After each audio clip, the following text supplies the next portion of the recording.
Bienvenue aux Imigani Talks. Donc, je m'appelle Cynthia Boutade, je suis la fondatrice d'Imigani. Merci de passer ce moment avec nous. Donc, Imigani est une archive du secteur culturel qui documente les artistes, les organisations et les initiatives qui les façonnent à travers un agenda culturel, un annuaire d'artistes et d'acteurs du secteur, ainsi que différentes initiatives éditoriales. Imigani cherche à rendre la culture plus accessible et préserver la mémoire de celles et ceux qui la construisent. Habituellement, Imigani a lieu tous les premiers mercredis du mois. Et donc, aujourd'hui, c'est une édition spéciale pour la Kigali Cine Junction. Et nous avons le plaisir aujourd'hui d'accueillir Jessica, qui est la réalisatrice du film Cubana, mais aussi peintre, photographe, danseuse. Et donc aujourd'hui, on va pouvoir voir son film. C'est une avant-première mondiale. Le film va être diffusé à 18h30. C'est un film qu'elle a tourné ici au Rwanda en 2025, pardon. Et donc cette conversation, ça nous permettra d'en connaître davantage sur Jessica, mais aussi son travail, ce qui l'anime, et comment concilier sa démarche artistique et le documentaire. Bienvenue à toi, Merci beaucoup, Jessica. Cynthia. Alors pour commencer, je pense que la question que je vais te poser, c'est déjà, est-ce que tu pourrais te présenter pour un public peut-être qui n'est pas familier à ton travail? Donc, je suis Jessica Alonaya. Je suis artiste multidisciplinaire. Je fais de la peinture, de la photo, j'écris et donc je fais des films. Je viens de France, j'habite au Canada et j'ai des origines martiniquaises. Voilà. Et alors, donc comme je disais, tu, tu es peintre, tu es artiste visuel, photographe, cinéaste, mais aujourd'hui, ce qui occupe la plupart de ton temps, c'est le cinéma, et plus précisément le documentaire. Et qu'est-ce qui te plaît dans le documentaire? Ce que j'aime dans le documentaire, c'est que ça réunit vraiment toutes les pratiques artistiques que j'aime. Donc, à commencer par inventer des histoires, les écrire. Donc ensuite les mettre en image. Donc là, la peinture et la photographie viennent entrer en jeu. Et ensuite, toute la composition, qu'est le montage, où là, c'est la musique et le rythme qui arrivent. Et donc, en prenant toutes ces formes artistiques, est-ce qu'il y a un point commun? Est-ce que tu as la recherche des mêmes émotions? Euh, Plus ou moins, pas forcément dans la peinture. La démarche est quand même un peu la même. C'est assez intuitif, la première idée qui me vient pour créer. Mais sinon, de manière générale, l'écriture, la photographie, le cinéma, je cherche beaucoup à comprendre le monde, à comprendre l'humain et à raconter des histoires autour de ça. Et du coup, pour comprendre l'humain, d'où est-ce que ça te vient? Je sais qu'on a parlé du fait que tu as fait ton bachelor en psychologie. Je voulais que tu nous racontes un peu tout ça et comment tu arrives à traduire ça dans le cinéma. Mm. Mon intérêt pour l'humain, je pense que ça a toujours été là très tôt, à la fois connaître les histoires des gens, comprendre les gens, puis après élargir aux sociétés, comprendre comment le monde fonctionne. Et l'intérêt, c'est ça qui m'a amené à faire de la psychologie. Quand je faisais ces études-là, je voulais être docteur en sciences humaines appliquées, donc avec aussi la sociologie, l'anthropologie et tout ça, et être chercheuse en fait là-dedans. Et du coup, le documentaire, l'écriture, finalement, c'est la mise en image, en art, c'est ajouter de la créativité et de l'artistique dans cette recherche et cet intérêt qui est toujours là. Du coup, je voulais que tu nous en dises un peu plus sur les thèmes qui t'animent. Je sais que à travers les films que tu as réalisés, tes films parlent de mémoire, de déracinement, de transmission ou de reconstruction. Est-ce que peut-être tu pourrais nous parler de ton parcours, de ces films, des sujets que tu as voulu traiter et peut-être qu'ils ont en commun? Mhm. Le tout premier film que j'ai aidé à réaliser, ça traitait des personnes itinérantes à Montréal, donc spécifiquement des hommes en prise aux addictions et atteints d'une maladie mentale. Et donc, c'était de montrer vraiment leur quotidien et montrer à quel point finalement ils sont pas si différents que nous. Ensuite, le documentaire d'après, c'était au Sénégal. Le titre, c'est Niofar. En Wolof, ça veut dire ensemble. Donc un petit lien quand même avec Cubana, quelques années de différence. Donc c'est autour d'un festival avec beaucoup d'artistes du continent et de la diaspora qui ont beaucoup parlé justement de cette mise en commun des forces et des actions et d'aller vers un avenir ensemble. Le court-métrage Déraciné, ça parle du sentiment de déracinement et de la recherche d'enracinement quand on est une personne immigrée. Donc voilà, et Cubana, bah, ça parle du vivre ensemble au Rwanda aujourd'hui. Mais alors, plus concrètement, quand on parle d'histoire humaine et qu'on parle de ces sujets-là, donc du déracinement, de la reconstruction, de la transmission, comment tu traites ça dans tes films? Parce que je sais que quand on parle de documentaire, on a un peu cette idée du reportage, même parfois de la télé, des news, on parle de chiffres, enfin c'est très, enfin on a vraiment cette idée journalistique du film, mais je sais que c'est pas ton approche. Du coup, comment est-ce que tu arrives comment est-ce que tu traites déjà ton travail? Est-ce que tu peux nous parler de ta démarche et comment tu arrives à placer l'humain au centre de ton travail? Mm. Euh, Bah déjà, même si c'est du documentaire, je l'écris d'abord quasiment comme une fiction. Donc j'écris mon scénario et comment je veux que les choses se passent.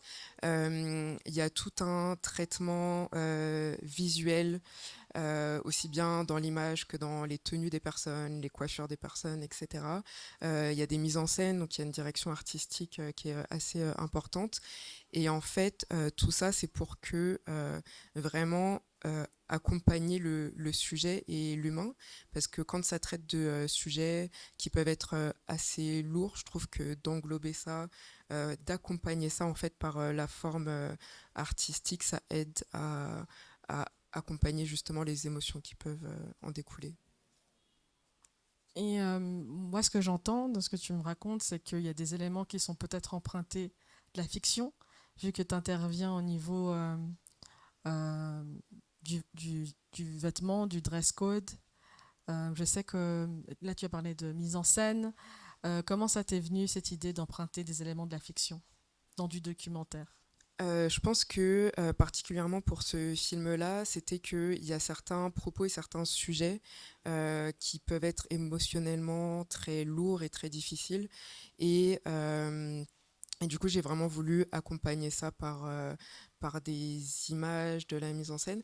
Puis il y a aussi le fait que c'est un sujet qui est vaste et des fois, il y a des choses qui passent mieux à l'image que raconter. Et donc des fois, une scène, finalement, en dit plus que quelqu'un qui raconterait quelque chose. Mais du coup, pour moi, la question que je me posais, euh, comment, comment, comment on s'assure de l'authenticité du récit quand on a des éléments qui sont empruntés de la fiction? Est-ce que c'est pas, est-ce que tu t'es déjà posé la question? Est-ce que euh, si tu avais des doutes sur l'authenticité de ton travail à la fin? Mm. Euh, non, à la fin, il n'y avait pas de doute parce que je me suis toujours rassurée que les mises en scène, les créations partent quand même du réel et soient juste sublimées en fait par la création. Donc ça part toujours du réel quoi qu'il arrive et je me suis toujours assurée que ça trahissait ni le vécu ni les propos des personnes concernées.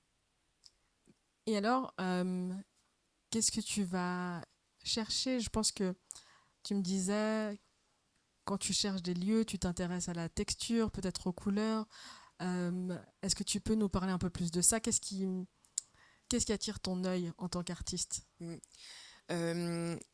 Ce que je vais chercher dans les lieux, donc il y a d'abord le symbole du lieu, puis après l'esthétique du lieu, pas dans le sens beau, mais dans le sens est-ce que ça va être intéressant au niveau des textures, au niveau des couleurs, que ce soit la nature, que ce soit la ville, le béton, faut que ce soit intéressant et que quand je vais placer mes personnages dedans, ben que ça soit harmonieux en fait.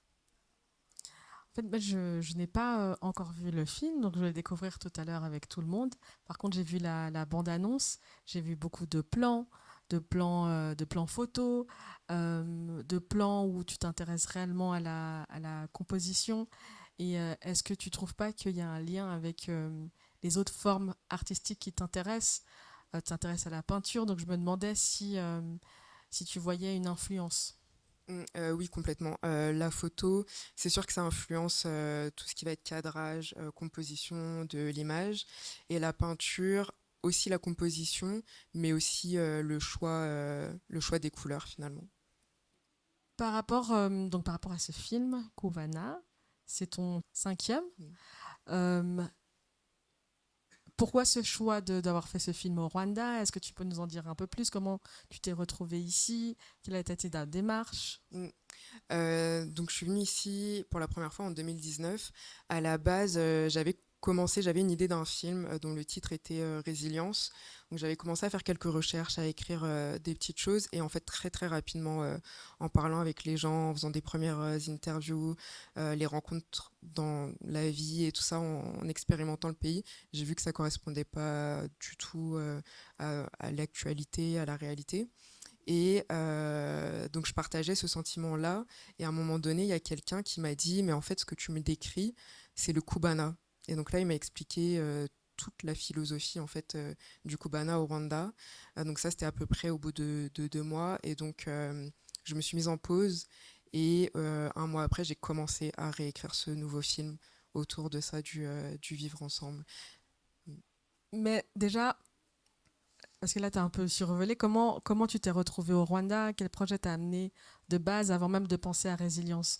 Comment on arrive au Rwanda quand on est française et martiniquaise, qu'on habite à Montréal? Comment on se dit on va voyager au Rwanda et faire un film? Oui, alors c'est tout à fait par hasard. J'étais volontaire pour un organisme au Québec qui avait une plateforme qui voulait être le Airbnb des logements éco-responsables et dont l'argent reste dans la communauté. Et donc tous les ans, ils envoient des personnes partout dans le monde. Et l'année d'avant, je l'avais fait pour le Laos. Donc là, je voulais le refaire, mais c'était pas possible de le faire une deuxième fois. Et donc, il m'avait dit, tu peux le refaire une deuxième fois si tu nous fais un film. Et c'est comme ça que j'ai pensé à Résilience. Et du coup, dedans, il devait y avoir l'accueil des étrangers, du tourisme, etc. Donc c'est ah oui. Et donc pour le pays, voilà, ils m'ont donné le choix entre le Malawi et le Rwanda. Et tout de suite, j'ai été attirée par le Rwanda. Et du coup, tu es arrivé au Rwanda, tu as décidé de faire le film d'abord Résilience. Mm. Mais qu'est-ce qui a fait que tu as recommencé? Est-ce que c'est parce que tu avais des idées arrêtées sur le Rwanda ou qu'est-ce qui t'a fait changer en arrivant sur place? C'est vraiment les rencontres. Le regard était beaucoup trop extérieur en fait. Je m'étais basée sur les recherches que j'avais fait depuis à Montréal. J'étais jamais venue au Rwanda. J'en connaissais que ce que j'avais pu trouver sur internet, ce que j'avais projeté, et du coup ça correspondait. Enfin, c'était un regard, ouais, c'est ça, trop extérieur. Et si je faisais ce film-là, je trouvais que ça respectait pas finalement l'histoire des gens et du pays. Est-ce que, est-ce que, est-ce que tu as des exemples d'éléments où tu as vu que tu as dû... Enfin, des éléments où tu voyais que ça pouvait pas faire partie de ton film. Est-ce que tu as des exemples concrets de là où aujourd'hui tu te dis, ah, ouais, effectivement, ça reflète pas vraiment l'histoire du Rwanda? Mm. Bah, en fait, quand j'arrive avec le thème résilience, donc c'est de montrer comment voilà, un peuple a été résilient face à son histoire et euh, comment aujourd'hui ils accueillent justement des touristes, l'hospitalité, etc. Euh, et donc là, quand je commence à interviewer des gens, ils me partagent des choses qui sont tellement intenses et intimes. Je me dis, mais je peux pas en fait, je peux pas parler de tourisme, enfin je peux pas parler de ça Comme ça marche pas. Et, euh, et Du coup, est-ce que c'est parce que c'était devenu des histoires personnelles? à la fois parce que c'était devenu des histoires personnelles, mais aussi parce que le thème de résilience, c'est tellement, en gros, ok, bah, un peuple a vécu quelque chose, bon, bah, il s'adapte à ce qu'il a vécu, alors que vraiment, là, je voyais qu'il y avait un effort commun, des actions, et que en fait, ça venait pas de nulle part, c'était pas un miracle, et que c'était pas magique, et qu'il y a toute une histoire, enfin, plein d'histoires en fait autour de ça, et voilà. Et du coup, quand tu es venu cette fois-ci, donc tu es venu au Rwanda en 2019 et là, tu es resté 6 mois. Ouais, c'est ça, à la base, je devais rester 2 mois. Je devais rester 2 mois et je suis restée 6 mois. Donc, tu fais 6 mois. Là, on est en 2019. Tu quittes en te disant que tu vas recommencer le projet d'écriture. Et tu repars en te disant quoi? En te disant, maintenant, j'ai une idée plus précise de ce que j'aimerais faire, ou je ne veux pas tellement parler de la résilience, mais plutôt du vivre ensemble. Tu repars avec quelle conviction? Avec cette conviction que le titre ce sera Cubana, que le thème ce sera Vivre ensemble. Donc j'ai recommencé l'écriture, j'étais encore au Rwanda. Et quand je suis rentrée, j'ai mis l'écriture en pause et je me suis mise vraiment pendant des années à fond dans la recherche. Donc j'ai lu, regardé, écouté des tas de choses.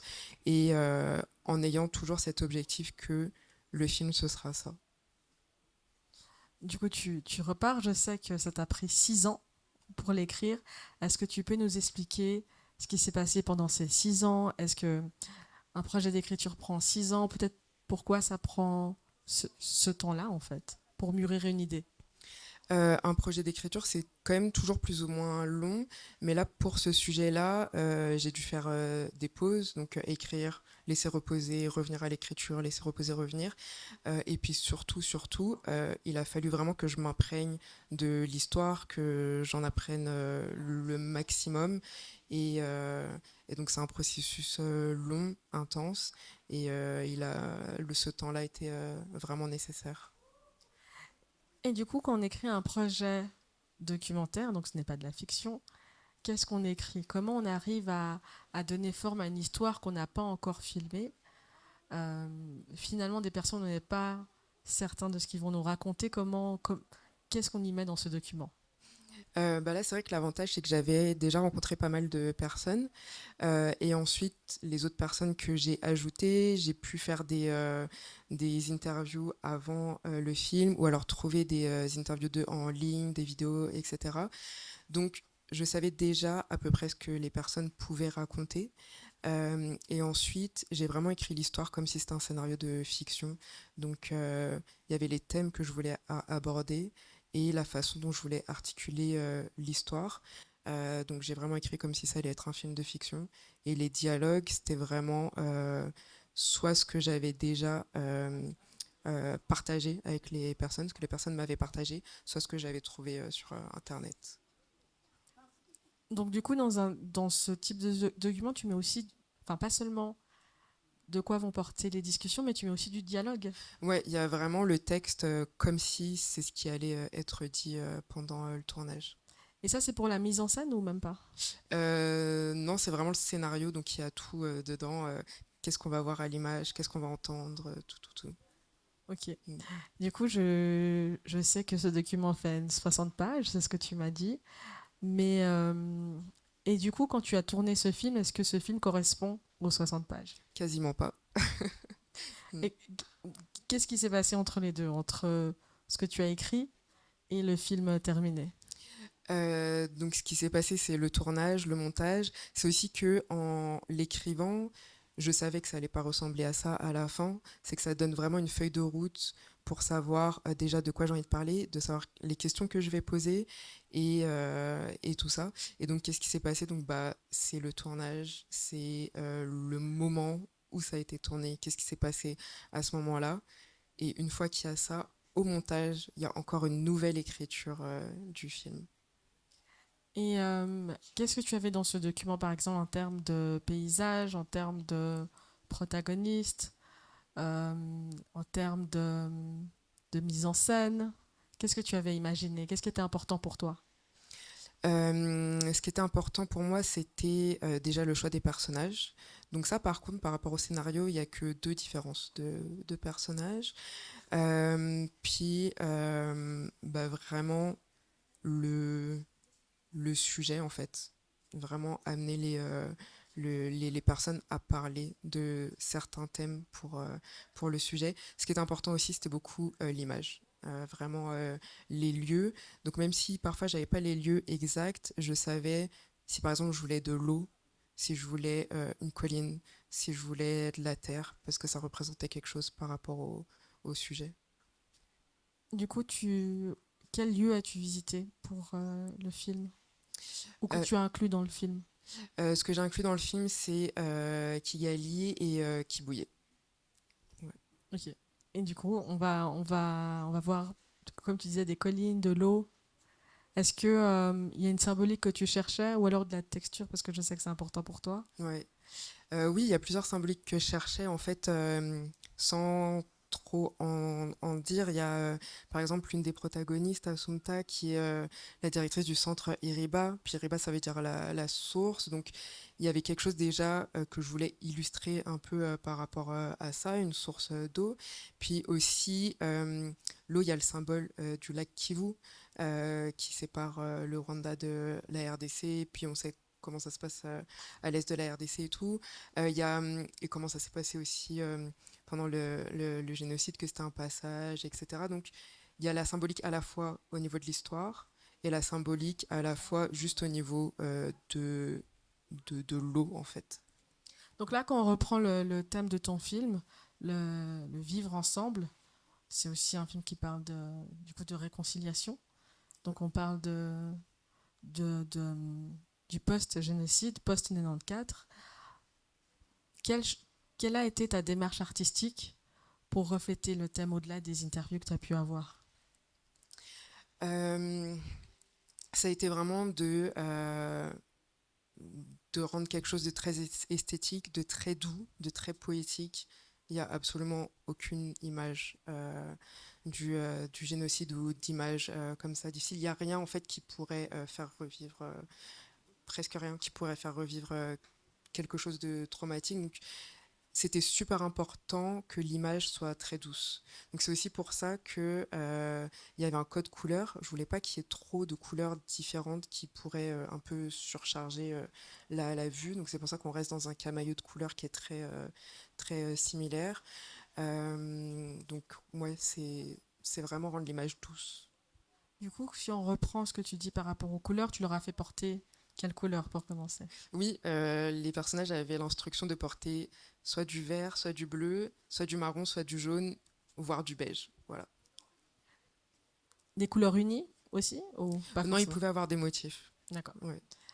Et du coup, en prenant ces couleurs-là, un visuel doux, qu'est-ce que tu cherchais à communiquer par rapport au thème de ton film?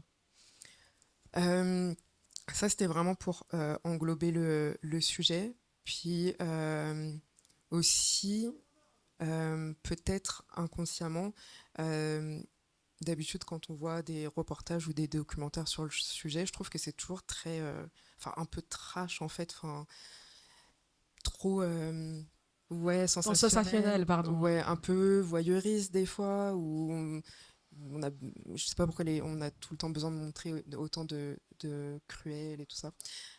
Donc je pense que je voulais aussi montrer qu'il y a d'autres façons d'approcher ce genre de sujet. Je sais qu'il y a eu tout un travail avec la musique aussi, tu as travaillé avec des compositeurs. Est-ce que tu peux en dire un peu plus? Ouais, donc toute la musique, c'est de la composition originale pour le film. J'ai travaillé avec Aiza et See the Reason, c'est un duo canadien. Aiza est d'origine burundaise et ils ont composé la musique, les paroles, les chansons, tout ça. Ouais. Et donc maintenant, donc, tu es venu en 2019, tu es revenu en 2024 pour le tournage du film. Et qu'est-ce que ce film t'aura appris par rapport à son thème, par rapport à la réconciliation, par rapport au vivre ensemble au Rwanda? Mm. Par rapport au vivre ensemble au Rwanda, ça m'a appris déjà l'importance de se mettre ensemble pour aller ensemble vers un destin commun, l'importance du leadership, l'importance de casser du mieux qu'on peut les effets de la colonisation, de pouvoir se baser sur des valeurs précoloniales, à quel point c'est important donc de connaître son histoire. Ça m'a appris la nuance aussi. C'est sûr que ben, c'est pas tout beau, c'est pas tout rose, c'est pas parfait, mais en tout cas, tout le monde fait de son mieux. Et je trouve que c'est super inspirant pour nous. Et je me dis, ce serait bien que pour une fois, en Occident, on se dise peut-être qu'on a des choses à apprendre d'un pays comme le Rwanda, par exemple. Du coup, je voulais reprendre, revoir avec toi ce que tu me disais par rapport à ta démarche artistique. En tout cas, moi, personnellement, ça me touche beaucoup qu'il y ait toutes ces réflexions au-delà du sujet, au-delà des interviews, de comment tu peux mettre en image un sujet qui n'est pas facile, un sujet qui n'est pas facile aussi à exporter. Sachant que le Rwanda, on le caricature beaucoup, il y a beaucoup de fausses informations qui circulent. Et moi, ce que je veux te poser comme question par rapport au fait que ce qui te touche beaucoup, ce sont des histoires humaines, euh, comment est-ce que tu orchestres tout ça entre le choix de la musique, le choix des vêtements, le choix des lieux, j'imagine le rythme aussi dans le film, tous ces choix artistiques de manière à raconter une histoire qui reste intègre par rapport à son thème. Mhm. C'est sûr que je garde toujours en tête l'histoire de base, les histoires des gens, parce que pendant les interviews, les gens n'ont pas forcément partagé tout ce qu'ils m'ont partagé en privé, parce que des fois, il y a des choses qui ne pouvaient pas être dites dans le film. Et donc même ces histoires partagées en privé m'ont permis aussi de garder cette ligne euh, d'intégrité justement sur ce que je choisis de monter et tout ça. Et donc avec la direction artistique, la musique et tout, en fait, ça se lie au fur et à mesure de manière assez naturelle au fur et à mesure du montage finalement. Et d'ailleurs pour la musique, le choix des musiciens, le fait que Aiza soit d'origine burundaise, il y avait aussi déjà une connaissance et une sensibilité par rapport au sujet qui aussi a permis de quand même faciliter les choses par rapport à ça. Mm.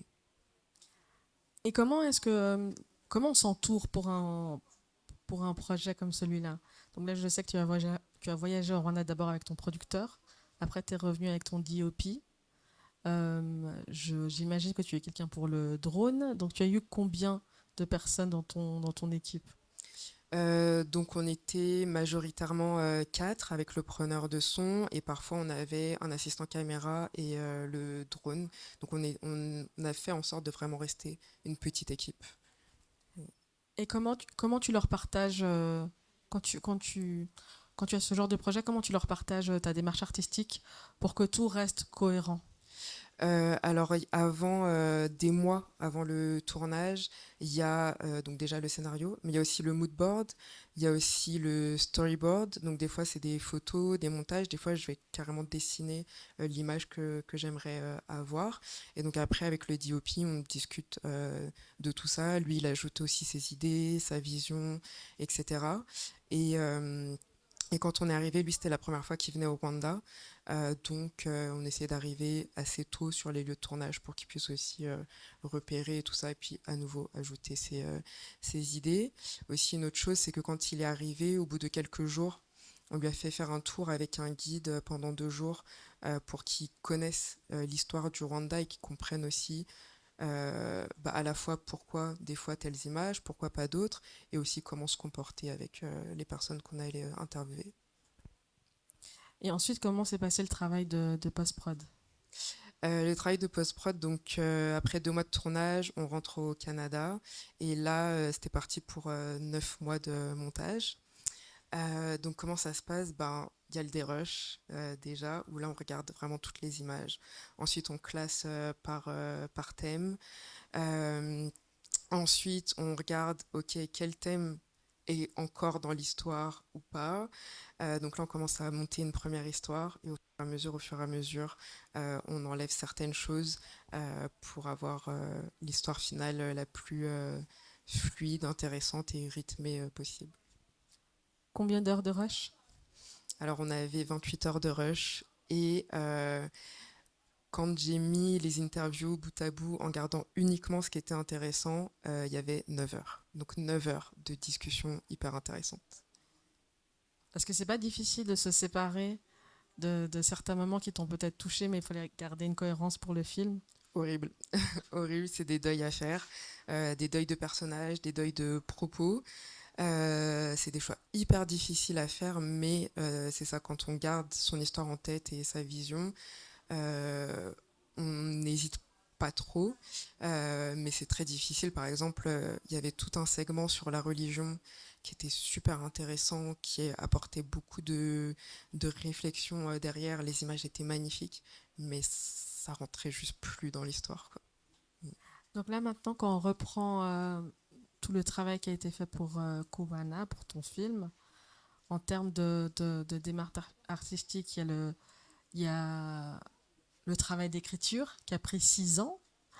Le fait de venir sur place avec son producteur, venir avec son DOP, il y a le travail à l'image, le choix des protagonistes, le choix des couleurs, le choix de la musique. Je pense qu'il y a un travail d'étalonnage aussi. Ouais. Tout ça pour présenter à la fin quelque chose d'assez poétique. Et comment tu en es arrivé là en fait? Comment est-ce que tu as développé ta voix d'artiste, ta voix VOIX ou ta voix VOIE? Comment on en arrive là avec un film comme celui-ci? Comment on en arrive là? Je pense que c'est beaucoup de travail, c'est aussi beaucoup d'expérimentation, c'est de se laisser la liberté d'essayer des choses. Euh, c'est beaucoup de détermination, de motivation. Euh, et puis, c'est ça, de toujours garder sa vision en tête.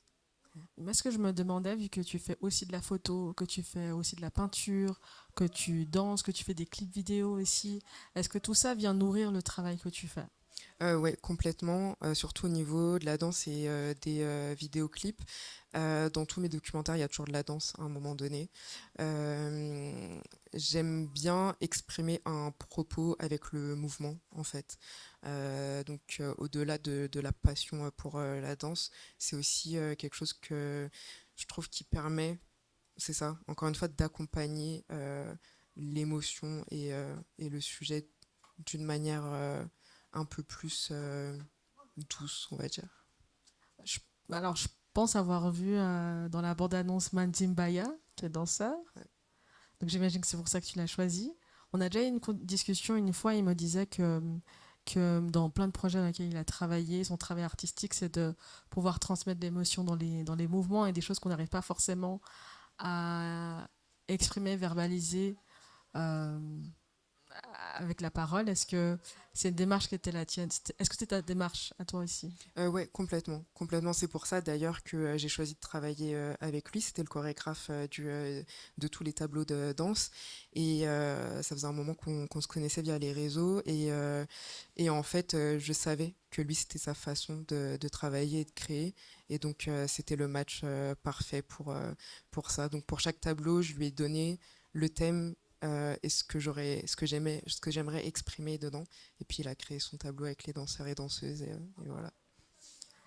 Alors, je sais que Cubana, c'est l'avant-première mondiale. C'est la première fois que le film va être présenté à un public.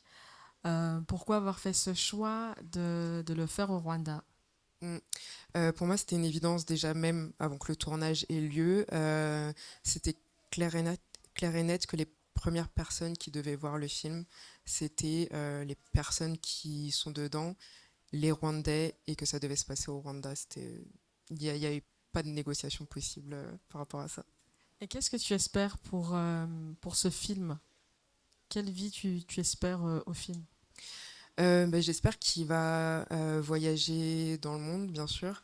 J'aimerais qu'il soit à la télé aussi, mais j'aimerais beaucoup qu'il soit dans des espaces qui ensuite amènent la conversation, dans des espaces pédagogiques aussi, des écoles, des bibliothèques, des choses comme ça. Ouais. Alors maintenant, j'aimerais ouvrir, laisser la place aux questions. Je ne sais pas si dans le public, il y a des questions pour Jessica. Les questions peuvent être posées en anglais aussi. Any question? King, Ornel, Chiaka, Dave. Merci Jessica. J'aimerais bien te poser une question sur l'appellation ou le titre du film, Cubana, que tu as traduit le vivre ensemble. Parce que Cubana, c'est pas seulement que vivre ensemble, il y a aussi vivre. Est-ce que dans ton film, on trouverait ça aussi? Ou bien on trouvait que le vivre ensemble au Rwanda post-génocide? Euh, alors, moi, je pense qu'on trouve aussi ça, mais je vais vous laisser tous juger après le visionnement. Mais oui, je pense qu'on le retrouve. Et pas que pour les gens qui ne savent pas, Emilienne est une protagoniste du film. Et voilà, on va le retrouver. On va le retrouver, oui, dans le film, définitivement.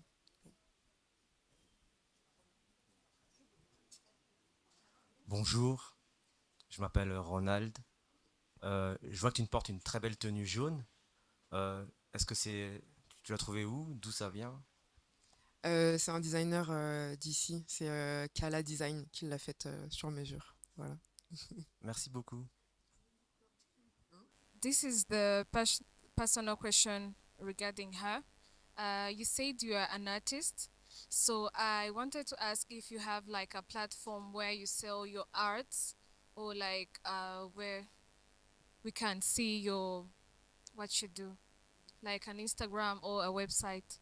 Yes, I have a website and an Instagram. The name is the same. It's alunaya.co, and you can see my work there. Okay, thank you. Thank you. My name is Shalom. I'm the guy who is working with the sound, but also I do have a question.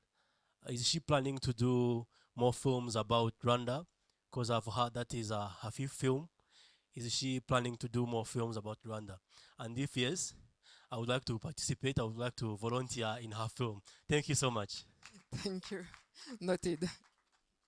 I will probably do more film about Rwanda. I don't know when or what or that, but I definitely want to do more movies about living together around the world. So the same subject, but on in other country.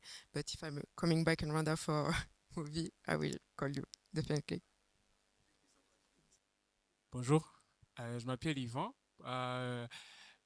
Ma question est basée sur la partie que tu as dit que quand vous êtes en train de réaliser un documentaire, nous avons un parti là où il y a des interviews qui prend beaucoup de temps comme 3 heures, 4 heures, je pense, plus de plus. Alors, quand vous êtes en train de faire de l'édit, en essayant de faire de couper certaines parties des interviews, alors qu'est-ce qui se passe des parties que vous enlevez dans l'interview? Alors, qu'est-ce qui se passe de ces interviews? Oui, alors habituellement, dans un documentaire, ce qui se passe, c'est que elles disparaissent à tout jamais, on va dire. Là, pour ce film-là, je planifie l'année prochaine de faire une sorte d'archive avec l'intégralité des interviews pour que ce soit disponible dans les bibliothèques, en fait. Alors, Oui. alors, nous savons qu'il y a certains films, certains gens qui ont fait des documentaires à part des films. Alors, toi aussi, tu veux faire comme un documentaire à part un documentaire ou... Je sais pas, Non, ce sera juste vraiment les interviews comme l'archive. montées, oui, ouais, en mode archive. Ouais. Alors, vu qu'il n'y a pas d'autres questions, je pense qu'on va s'arrêter ici.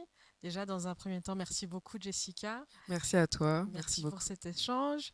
Merci à Kigali Cine Junction. Merci à Shaka pour la proposition. Merci à Conwine pour la production de contenu et les photos.